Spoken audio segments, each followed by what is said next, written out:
Good day to everyone. We are the group number 10, and for today we will be discussing to you the Theory of Nursing Practice and Career by Cecilia Laurente. For those who doesn't know her, she is a Filipino theorist and she published a work entitled Categorization of Nursing Activities as Observed in Medical Surgical Ward Units and Selected Government Private Hospitals in Manila.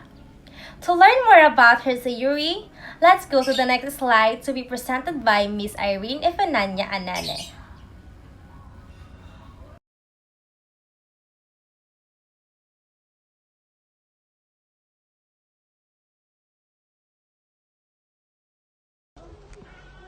Who is Cecilia Laurente?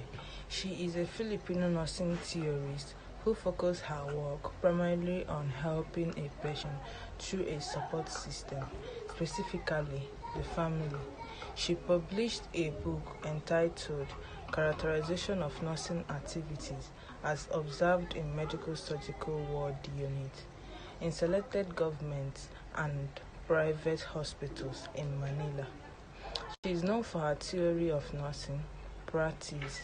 She emphasized efficient communication and championed using the family as an entry point to help a patient. Thank you, Miss Anane, for that information. Now let us now see how she started her career and how she became a successful theorist. To be presented by Miss Chelsea Salvador. Here is the career of Cecilia Laurente. First, in 1967, she graduated BSN at University of the Philippines, and in 1968 to 1969, she worked as a staff nurse. And in 1970 to 1972, she became a head nurse.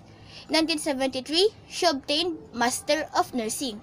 In 1973 again to 1976, she became a nursing supervisor at Philippine General Hospital. In 1977 to 1979, she worked at Metropolitan Hospital in Michigan, US. And in 1979 again, she became an instructor at University of the Philippines College of Nursing. And in 1966 to 2002, she became a Dean of College of Nursing in UP Manila. Cecilia Laurente's theory focused primarily on helping a patient through support systems, specifically the family. She released her work entitled Categorization of Nursing Activities as Observed in Medical Surgical Ward Units in Selected Government and Private Hospitals in Metro Manila. Thank you, Ms. Salvador, for that information. And now let us now hear her theory of nursing practice and career to be presented by Mr. Maghirang.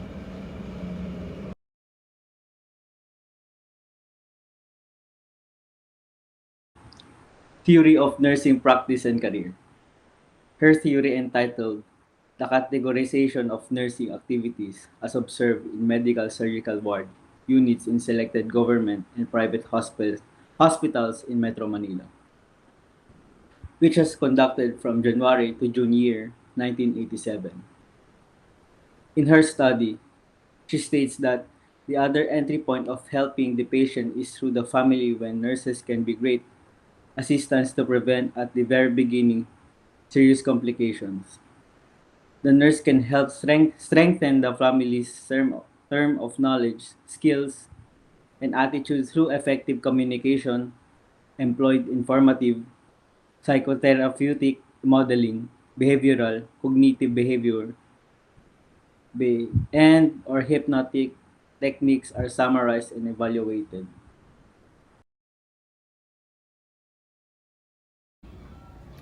So as I stated a while ago, Cecilia Laurente's theory focused primarily on helping a patient through support system, specifically the family.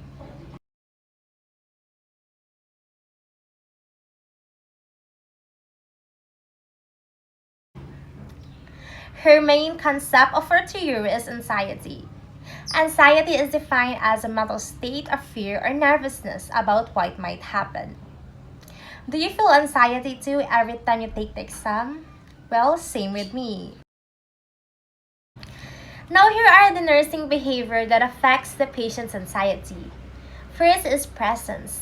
Presence is the person-to-person contact between the client and the nurses, and concern wherein the development in the time through mutual trust between the nurse and the patient. And lastly, stimulation, whereas nurse stimulation through words taps the powerful resources of energy of person for healing.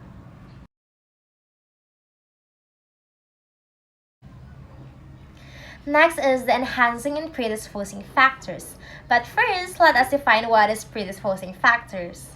Predisposing factors are defined in these models as factors that exert their effects prior to a behavior occurring by increasing or decreasing a person or population motivation to undertake that particular behavior.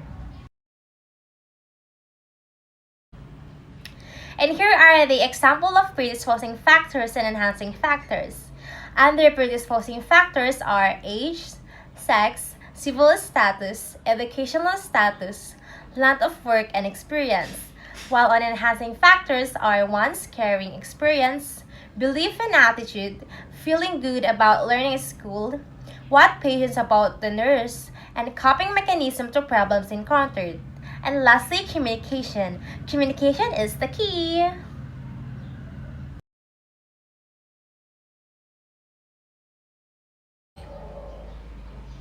And here, to sum it up all, if you combine the predisposing factors and enhancing factors, it became the nurse's caring behavior, which are the presence, concern, stimulations takes place. And the end result will be decreased anxiety and the patient will be stress-free and happy.